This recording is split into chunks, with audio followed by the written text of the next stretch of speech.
नमस्कार। फाइटर समाचार में आपका स्वागत है। पेश आज 27 जुलाई दोपहर 12 बजे राजस्थान की खास खबरें।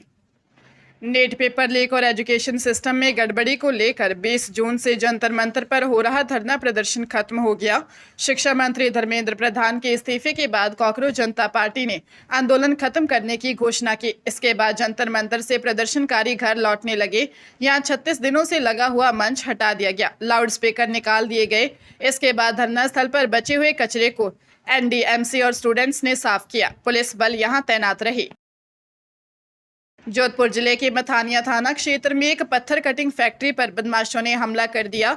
देदी पानाड़ा बेरू निवासी गणपत सिंह और पार्टनर मद्दाराम सारण, हजारी राम और शेरू खान के साथ फैक्ट्री में बैठे थे। इसी दौरान राकेश मांजू 9 से 10 साथियों के साथ गाड़ियों में सवार होकर आया। बदमाशों ने लाठी, सरिया, लोहे के पाइप और हथियारों के साथ मेन गेट तोड़कर जबरन प्रवेश किया और वहां खड़ी गाड़ी को टक्कर मारकर तोड़फोड़ की। हमले के दौरान बदमाशों ने फायरिंग भी की, जिससे बचने के लिए गणपत कमरे में जाकर छिप गया। जाते जाते बदमाश अगली बार जान से खत्म करने की धमकी दे गए।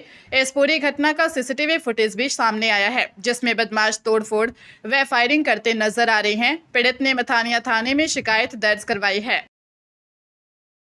डूंगरपुर के आसपुर में किसान अमरजी पाटीदार ने 1,50,00,000 की 10.15 बिघा जमीन सांवलिया सेठ के नाम कर दी है। इसके साथ ही उन्होंने करीब 1.5 करोड़ के अपने मकान की रजिस्ट्री भी भगवान के नाम करने का स्टाम्प मंदिर प्रशासन को सौंपा है।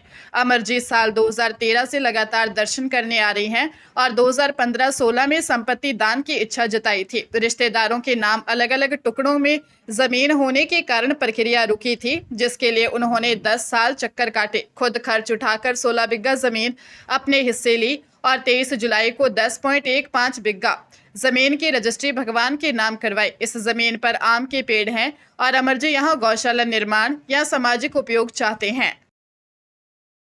अलवर के सदर थाना क्षेत्र स्थित सूरज नगर में चोरों ने एक सोने मकान का ताला तोड़कर लाखों की चोरी की वारदात को अंजाम दिया। पीड़ित दीपक चौहान 23 जून 2026 को अपने रिश्तेदार के साथ गाजियाबाद गए हुए थे। 25 जून की रात उनके बड़े भाई कैलाश ने घर का ताला टूटा होने और सामान बिखरा पड़ा होने की सूचना दी। जांच करने पर बैग में रखे 1,55,000 रुपये और अलमारी से 1,31,500 रुपये नगद गायब मिले।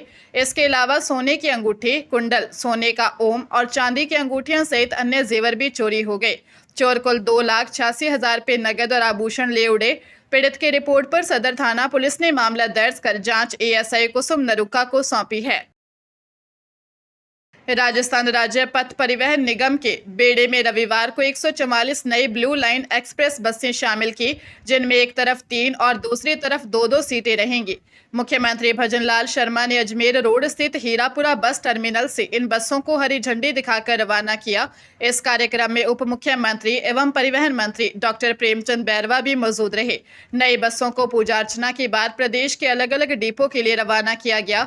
इन बसों के शामिल होने से यात्रियों को कम किराए में बेहतर, सुरक्षित और आरामदायक सफर की सुविधा मिलेगी और प्रमुख रूटों पर बसों की उपलब्धता बढ़ेगी। रोडवेज की ओर से यह 144 बसें प्रदेश के 22 डिपो को आवंटित की गई हैं, जिससे जिलों के बीच कनेक्टिविटी बेहतर होगी। सीकर में फेसबुक आईडी हैक कर 40,000 रुपये की ऑनलाइन ठगी का मामला सामने आया है। साइबर ठगों ने पीड़ित के रिश्तेदार का फेसबुक अकाउंट हैक कर बातचीत की और 2 बार में कुल 40,000 रुपये ट्रांसफर करवा लिए। पीड़ित युवक द्वारा साइबर पोर्टल 1930 पर रिपोर्ट दर्ज कराने के बाद साइबर थाना पुलिस ने जांच शुरू की। ठगी की राशि दौसा जिले के बांदीकुई निवासी नितेश कुमार के अकाउंट में ट्रांसफर हुई थी। इसके आधार पर पुलिस ने शिकायत पर नितेश कुमार के खिलाफ नामजद मुकदमा दर्ज किया है। ऑपरेशन म्यूल हंटर के तहत यह मामला दर्ज हुआ है। फिलहाल साइबर थाना पुलिस इंस्पेक्टर मुकेश कुमार के नेतृत्व में यह जांच कर रही है कि नितेश ने खुद ठगी की या अपना अकाउंट किराए पर दिया था। भीलवाड़ा जिले की मांडल थाना पुलिस ने ग्रामीण इलाकों में लूट और छीना झपटी की वारदातों का खुलासा करते हुए रतनलाल कालबेलिया, राजेश उर्फ भोलिया कालबेलिया और शंकरनाथ कालबेलिया को गिरफ्तार किया है। पुलिस ने 50 से अधिक सीसीटीवी कैमरों के फुटेज और तकनीकी साक्ष्यों के आधार पर इन्हें पकड़ा। लोहारिया निवासी जाकिर हुसैन ने 22 जुलाई को रिपोर्ट दर्ज करवाई थी कि 21 जुलाई की रात खेत पर सो रही उनकी पत्नी के कानों से बदमाश 10 ग्राम सोने की बालियां खींचकर भाग गए, जिससे महिला के कान फट गए थे। जांच में सामने आया कि आरोपी राजेश लोहारिया में किराए पर रहकर मजदूरी करता था और इलाकों की रैकी करता था। इसके बाद वह साथियों को बुलाकर वारदात को अंजाम देता था और वापस काम पर लग जाता था। आरोपी वारदात के दौरान मोबाइल फोन का इस्तेमाल नहीं करते थे। पुलिस तीनों आरोपियों से डिटेल में पूछताछ कर रही है। पाली में जोधपुर रोड स्थित आरटीओ ऑफिस के पास बाइक डिवाइडर से टकराने से दर्दनाक हादसा हो गया।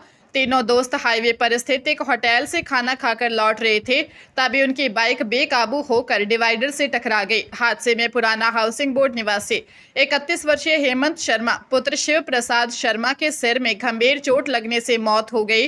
वह पुराना हाउसिंग बोर्ड निवासी 19 वर्षीय विशाल शर्मा पुत्र जयशंकर शर्मा और 22 वर्षीय ऋतिक पुत्र बाबूलाल घायल हो गए।